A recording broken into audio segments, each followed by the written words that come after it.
Good morning and जय हिंद बच्चों। आज मैं आपको नवोदय विद्यालय प्रवेश परीक्षा 2022 की तैयारी के लिए कुछ टिप्स देने जा रहा हूं, जो बच्चे कक्षा 5 में हैं उनको इससे काफ़ी मदद मिलेगी। इस साल के पेपर को मैं आपको एक थोड़ा सा डिटेल में बताऊंगा कि कैसा पेपर आया है और इसमें क्या करना है। आपको बच्चों दिख रहा होगा आपके सामने कि ये जो 2021 का पेपर संपन्न हुआ है, तो इसमें मानसिक योग्यता परीक्षण जो है खंड 1, इसमें कुल 40 प्रश्न आए हैं बच्चों, जो कि 50 नंबर के हैं। एक प्रश्न जो है वो 1.25 नंबर का है बच्चों। अंकगणित परीक्षण जो है खंड 2 का, उसमें कुल 20 प्रश्न आए हैं, 25 नंबर का है। और भाषा परीक्षण बच्चों खंड 3 है इसका, इसमें भी 20 क्वेश्चंस आए हैं, जो कि 25 नंबर के हैं।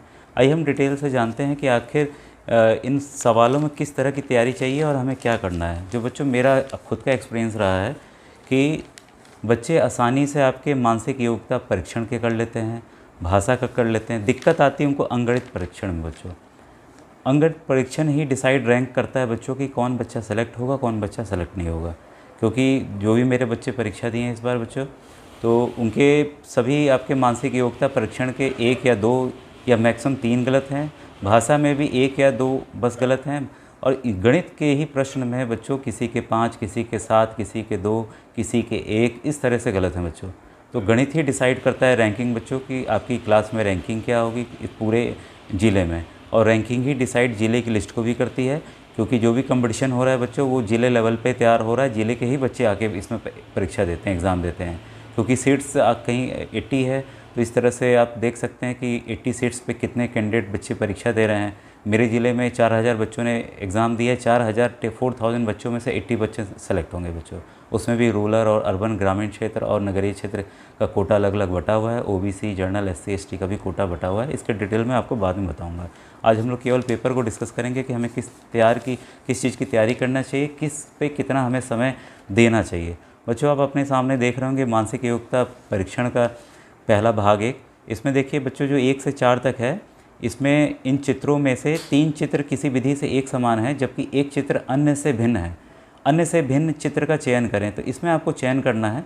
देखिए जैसे आपके सामने क्वेश्चन 2 है, ये देखिए पहला दिया है PQRS। ये देखिए घड़ी की दिशा में क्लॉकवाइज घूम रहा है।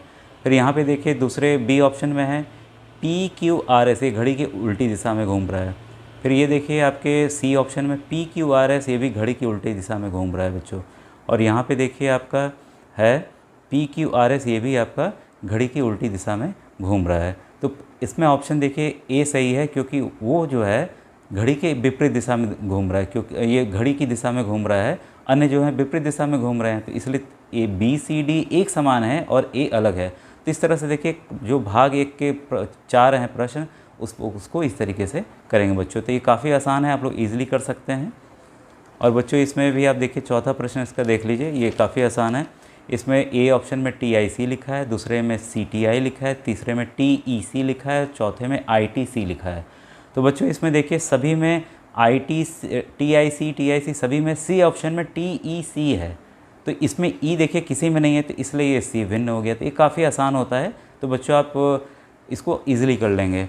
अब आइए इसके खंड भाग 2 में देखते हैं कि भाग 2 में किस तरह के प्रश्न हैं बच्चों। इसमें आप देख रहे होंगे कि ये प्रश्न चिन्ह चित्र में 1 चित्र बना हुआ है, उत्तर चित्र में 4 चित्र बने हुए हैं बच्चों। तो उत्तर चित्रों से प्रश्न चित्र के समरूप चित्र को चुनें तथा उत्तर को OMR में दर्शाएं। तो इसमें देखिए बच्चों आप देख सकते हैं ऑप्शन, ये 5 नंबर क्वेश्चन जो है इसके एकदम समान जो है C ऑप्शन है। बाकी ऑप्शन इससे मैच नहीं कर रहे हैं, किसी न किसी तरीके से गलत हैं। कहीं गुणा का चिन्ह कहीं और दिया हुआ है, जो 4 बिंदियाँ हैं वो कहीं और दी गई हैं। C ऑप्शन आपके सामने देखिए एकदम सही है। तो इस तरह से बच्चों ये 5, 6, 7, 8 भाग 2 के इस तरह से ये सवाल हो जाएंगे। तो ये भी, इसमें भी बच्चों दिक्कत नहीं आती है। जिसमें दिक्कत आएगी बच्चों मैं खुद ही आपको बता दूंगा कि देखिए इस भाग में दिक्कत आने वाली है। भाग 3 बच्चों देखिए आप अपने स्क्रीन पे देख रहे होंगे। इसमें प्रश्न चित्र में 1 चित्र बना हुआ है, उत्तर चित्र में फिर से 4 बने हुए हैं। आपको प्रश्न चित्र में जो एक ऑप्शन छूटा हुआ है, चौथा खाना इस स्क्वायर में बटा हुआ, वर्ग में बटा हुआ है, तो चौथा खाना जो है उस चौथे खाने में कौन सा चित्र हूबहू फिट होगा, बस इसको आपको चुनना है बच्चों। तो इसमें देखिए अगर 9 नंबर सवाल को हम देखें, तो इसमें देखिए आपका B ऑप्शन देखिए, गुणा देखिए ऊपर है, फिर जोड़ है, फिर नीचे घटाना आपके लेफ्ट हैंड साइड में है और राइट हैंड साइड में नीचे की तरफ भाग है। बाकी में देखिए सब में अंतर, कोई ना कोई चिन्ह का अंतर है, इसलिए देखिए 9 का जो आंसर है वो बी सही है। ये भी काफ़ी आसान रहता है बच्चों, बस आपको अच्छे से एनालाइज करके उस चित्र को चुनना होता है जो उसमें जाके एकदम सांचे में सही से बैठ जाए बच्चों। अब देखिए चौथा भाग बच्चों आपके सामने है। इसमें जो है प्रश्न चित्र में 4 दिए हुए हैं, मतलब 3 तो आपके उत्तर ये दिए हुए हैं, चौथा ये पूछ रहा है कि उत्तर चित्र में से कौन सा उसमें जाकर सही आपको चुनना है, दर्शाना है। ठीक है, प्रश्न चित्र जो है श्रेणी क्रम में है। श्रेणी क्रम को पूरा करने के लिए दाईं और उपलब्ध उत्तर चित्रों में से एक चित्र का चयन करें जिसे प्रश्न चित्र के खाली स्थान में प्रतिस्थापित किया जा सके, बच्चों उसमें डाला जा सके। ठीक है, तो इसमें देखिए मैं आपको 14 नंबर प्रश्न बता रहा हूँ बच्चों। तीर का निशान देखिए ऊपर है, फिर तीर का निशान ऊपर, फिर एक नीचे आया है तो वहाँ एक गोला काला सा बन गया बच्चों। फिर तीसरे वाले में देखिए तीर का ऊपर, फिर ये नीचे, फिर तीर का नीचे चला गया, एक नीचे चला गया। तो इसमें बच्चों देखिए अल्टरनेट हो रहा है, एक बार ऊपर जा रहा है, एक बार नीचे आ रहा है, एक बार ऊपर जा रहा है, एक बार। तो बी ऑप्शन में आप देखेंगे कि जो लाइन खींची हुई है नीचे गोल बिंदु बना हुआ है, तो एक बार नीचे है तो एक बार ऊपर दर्शाया जाएगा। तो बी इसका ऑप्शन सही है बच्चों। और बाकी में देखिए ऑप्शन इस तरह का नहीं है। कई बच्चों ने गलती से देखिए इसमें डी भी लगा दिया है जिसमें कि दोनों लाइन नीचे आ रही है, नीचे गोला बना है। तो बच्चों ये छोटी छोटी चीज़ों पे आपको ध्यान देना है। ये भी काफ़ी आसान है, इसको आप इजीली इस भाग 4 को कर सकते हैं 13 से 16 तक बच्चों प्रश्न। अब आइए बच्चों हम लोग आगे बढ़ते हैं भाग 5 में बच्चों। इसमें देखिए प्रश्न चित्र में 2 जोड़ा दिया हुआ है, एक जोड़ा दर्शा रहा है कि ये कैसे बनेगा और बगल वाला जोड़ा दर्शा रहा है कि पहले भाग दिया हुआ, दूसरा भाग हमें चुन के बताना है कि ये जैसे प्रश्न 1 में दिया है वैसे ही जो 2 जोड़े दिए हैं वैसे ही इसमें कौन सा जोड़ा फिट बैठेगा बच्चों। इसमें क्या है कि प्रश्न सेट के 2 चित्र प्रश्न चित्रों में एक निश्चित संबंध है। इसी तरह का संबंध दूसरे सेट के तीसरे तथा चौथे प्रश्न चित्र में भी होना आवश्यक है। उत्तर चित्रों से उस चित्र का चयन करें जो प्रश्न चिन्ह को प्रतिस्थापित करेगा। तो ये भी बच्चों आप इजीली कर लेंगे, इसमें कोई दिक्कत नहीं है। आप देखिए 19वां मैं आपको बता रहा हूँ, देखिए बी दिया हुआ है और उसका उत्तर में बी को ठीक उल्टा करके दे दिया है बच्चों। ठीक है, इसका जो है आपका दे दिया है। तो ये एक तरह से बच्चों इसमें देखिए ऑप्शन नंबर ई के लिए देखिए ई को बस हमें घुमा के उल्टी तरफ से लिख देना है, तो इसका ऑप्शन नंबर ए आपका एकदम सही है। तो ये भी बच्चों आप इजीली कर लेंगे। और ये देखिए भाग 6, इसको भी आप इजीली कर सकते हैं। ये बच्चों इसमें प्रश्न चित्र 1 है, उत्तर चित्र में से वो साँचा हमें वो चित्र हमें चुन के ज्योमेट्री के चित्र को लाना है जो कि इस सांचे को पूर्ण कर दे बच्चों। ठीक है, तो इसमें देखिए आपका 21 का जो है साफ साफ दिख रहा है कि डी ऑप्शन जो है वो एकदम सही बैठेगा जाके सांचे में, उस स्ट्रक्चर में। तो ये भी बच्चों आप प्रैक्टिस के थ्रू आप इसको ईजिली आप कर लेंगे 21 से लेकर 24 तक बच्चों। अब आइए बच्चों भाग 7 में चलते हैं। इसमें बच्चों देखिए प्रश्न चित्र में एक चित्र दिया हुआ है, उत्तर चित्र में 4 ऑप्शन दिए गए हैं। ठीक है, किसी दर्पण को XY के अनुदिश रखे जाने पर प्रश्न चित्र के सही दर्पण प्रतिबिंब को उत्तर चित्र से चुनें तथा अपने उत्तर को OMR में भरें। तो बच्चों ये दर्पण में हमें देखना है, तो आप इसकी देखिए अगर आपको दर्पण का समझ में नहीं आता है, चीज़ें जो हैं अगर ऐसे रखी हैं चित्र में, अगर आपको ऐसा दिख रहा है तो बस उसमें मिरर में आपको ऐसे ही पलट जाएगा बच्चों। बस इसका आपको ध्यान देना, बस ऐसे पलट जाता है। ठीक है, तो अगर आपको इसकी प्रैक्टिस करनी है बच्चों तो आप सचमुच के जो छोटे शीशे खिलौने वाले मिलते हैं मेला वगैरह में, तो आप उसको ले सकते हैं, उसको चित्र के सामने रखिए और उसको देखिए कि हाँ आखिर वो मिरर में जो है आपके शीशे में वो दर्पण में कैसा वो दिख रहा है। तो बच्चों इस तरह से आप इसको प्रैक्टिस कर लें, फिर बिना मिरर को जब एक बार आप मिरर के जरिए दर्पण के जरिए सीख जाइए तो आप इसको अपने दिमाग से सोचते हुए आप करिए। ठीक है बच्चों, तो इससे आपका दिमाग में जो चित्र बनेगा और उससे आप इसको फिर इजीली प्रैक्टिस करके इस पर भी आप महारत हासिल कर लेंगे। तो ये भी बच्चों इसमें भी कम गलतियाँ होती हैं बच्चों से। अब बच्चों देखिए भाग 8 में है। भाग 8 में प्रश्न चित्र में 3 बने हुए हैं, उत्तर चित्र से हमें खोजना है। ये बच्चों एक कठिन भाग होता है, इसमें ही बच्चों गलती हो जाती है इसमें, क्योंकि हमें पेपर दे दिया जाता है, दिखा दिया जाता है कि पेपर को हम इस तरीके से मोड़ रहे हैं, फिर इस तरीके से मोड़ रहे हैं, इस तरीके से बच्चों ये बताया जाता है। तो आप इसको देखिए, इसका बस एक तरीका है कि आप सचमुच का पेपर लें और पेपर को आपको वर्ग के आकार में काटना है, स्क्वायर के फॉर्म में, और उसको उसी तरीके से काटना है जिस तरीके से इसमें चित्र में दर्शा रहा है। तो आप पेपर को फोल्ड करते जाइए, मोड़ते चले जाइए, आखिरी में उसको कट कर दीजिए, तो आपको उत्तर आपको पता चल जाएगा कि इसमें से उत्तर कौन सा है। तो बच्चों बस इसमें भी आपको प्रैक्टिस अगर आप अच्छे से कर लें तो मेरे ख्याल से गलती नहीं होगी। जो बच्चे बस प्रैक्टिस ढंग से नहीं कर पाते हैं, असली में स्क्वायर काट के, वर्ग काट के, उसको काट के प्रैक्टिस नहीं कर पाते हैं, उन्हीं बच्चों का सवाल गलत होता है इसमें बच्चों। तो इसमें देखिए जो दिया हुआ है कि बाईं ओर प्रश्न चित्र में दर्शाए अनुसार कागज़ के एक टुकड़े को तह देकर पंच किया तथा दाईं ओर ABCD से चिन्हित 4 उत्तर चित्र दर्शाए गए हैं। कागज़ के टुकड़े के तह को खोलने पर वह जिस प्रकार दिखेगा वैसा ही चित्र उत्तर चित्र से चुनें तथा अपने OMR में दर्शाएं।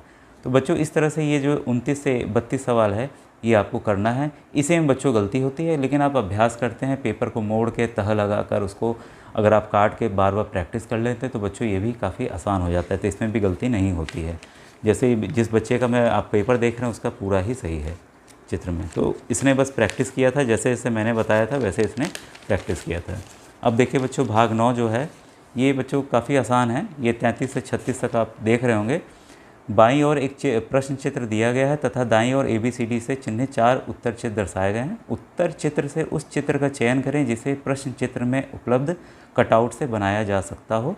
अपने उत्तर को दर्शाने के लिए OMR शीट पर इसको भरना है।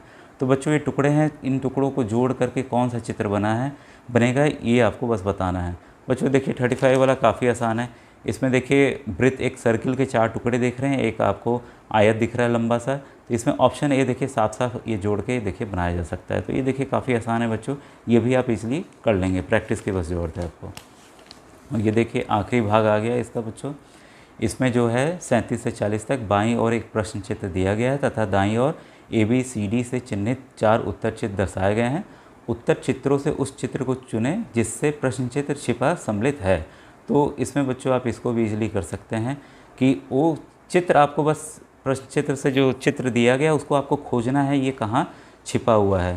तो ये बच्चों इसमें साफ साफ आप देख सकते हैं। आप प्रश्न इसमें देख लीजिए, 40वां दिखाऊंगा। ये देखिए B बना हुआ है।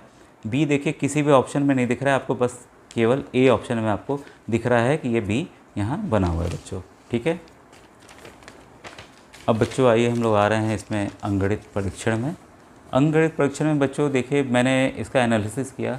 जो कक्षा 5 का बच्चों नॉर्मल लेवल है तो उससे मुझे कुल 6 सवाल ऐसे लगे जो कि हायर लेवल थे, कक्षा 6-7 या कुछ मान के चलिए 8 के, जिसमें देखिए 52 नंबर का जो क्वेश्चन है बच्चों वो आपके वर्ग पे आधारित है। वर्गमूल इस पे निकालना है। एक तो वर्ग आएगा, x² आएगा, फिर उसका वर्गमूल निकालना आपको होगा। तो वर्गमूल का आपको ज्ञान होना चाहिए बच्चों, ये कठिन प्रश्नों में है। फिर 53 और 54 बच्चों देखिए 53 और 54 ये प्रतिशत पे बेस है। अगर आपको परसेंटेज आता है, प्रॉफिट परसेंटेज, ठीक है, तो तभी आप ये निकाल पाएंगे। ये भी है बच्चों हायर क्लासेस में है, ये कक्षा 5 का लेवल नहीं है बच्चों। और देखिए क्वेश्चन नंबर 55 बच्चों, ये कुछ देखिए निम्नलिखित व्यंजक का पूर्ण संख्या में निकटतम मान ज्ञात कीजिए। ये बच्चों जो क्वेश्चन है वो थोड़ा सा जो आपका कॉन्सेप्ट लेवल है उससे थोड़ा सा ऊपर है, तो ये थोड़ा सा विवादित भी हो सकता है। तो इसके ऊपर मैंने एक वीडियो भी बनाया हुआ है, आप उसको देख सकते हैं कि ये SSC टाइप लेवल क्वेश्चन है बच्चों, और इसका हल दूसरे ही तरीके से निकलेगा जो कि मेरे ख्याल से काफ़ी हाई लेवल है बच्चों। इसके बाद देखिए आपको दिखाऊंगा बच्चों ये 59 नंबर क्वेश्चन, ये औसत का क्वेश्चन है, ये भी आपके लेवल का नहीं है, ये हायर क्लास का बच्चों। और इसके बाद देखिए 60 नंबर क्वेश्चन आप देख रहे हैं, ये x की अवधारणा, x को आपको पता होना चाहिए। अगर कोई चीज़ ना दिया हो तो उसको x लेना है, उसके भाग कैसे निकालना है, इस पे ये बेस है। तो ये बच्चों ये भी आपके हायर लेवल है। कुल 6 प्रश्न ऐसे थे, लेकिन ये 6 प्रश्न ही बच्चों आपको नीचे ले जाएंगे आपकी रैंकिंग को। ठीक है, तो जैसे आप मान के चलिए 6 कठिन आ गए, बाकी आपने कर दिया। चित्र में गलती से भी एक आध गलत हो जाता है, हिंदी में गलत हो जाए तो 8 से 10 क्वेश्चन जहाँ आपके गलत हुए तो आप एकदम बॉर्डर लाइन पे आ जाते हैं कि आपका सिलेक्शन होगा कि नहीं होगा। अगर आप चाहते हैं कि आपका कंफर्म सिलेक्शन हो तो आपको कम से कम 92 से लेके 92 के ऊपर ही आपको स्कोर करना चाहिए मेरे हिसाब से, तब आप मान सकते हैं कि आपका एकदम कंफर्म सिलेक्शन हो सकता है, आपको कोई रोक नहीं सकता। बच्चों अभी मैं आने वाले समय में आपको पूरा डिटेल एनालिसिस, पूरा मैं अंकगणित को एकदम स्पेशली पढ़ाऊँगा, एकदम डिटेल में पढ़ाऊँगा, ताकि जिससे आपके मैथ्स के क्वेश्चन एकदम सही हो, एकदम गलती उसमें ना हो बच्चों। ठीक है, अब आखिरी देखिए खंड 3 हम लोग देखने जा रहे हैं बच्चों, ये भाषा परीक्षण। ये बच्चों आप हिंदी की किताब अपने क्लास में पढ़ते ही हैं, तो उससे देखिए बच्चों बस आपको ये ध्यान देना है, कहानी जब भी पढ़ें उसको समझने का कोशिश करें, और जो भी हिंदी शब्द आ रहे हैं उसका अर्थ जानने की कोशिश करें, क्योंकि इसमें अनुच्छेद दे देता है बच्चों, तो इसमें अर्थ ही पूछता है कि इस शब्द का अर्थ क्या है। ठीक है, तो अर्थ वाले जो 2 आपके अनुच्छेद आया उसमें 2 अर्थ पूछा है उन्होंने।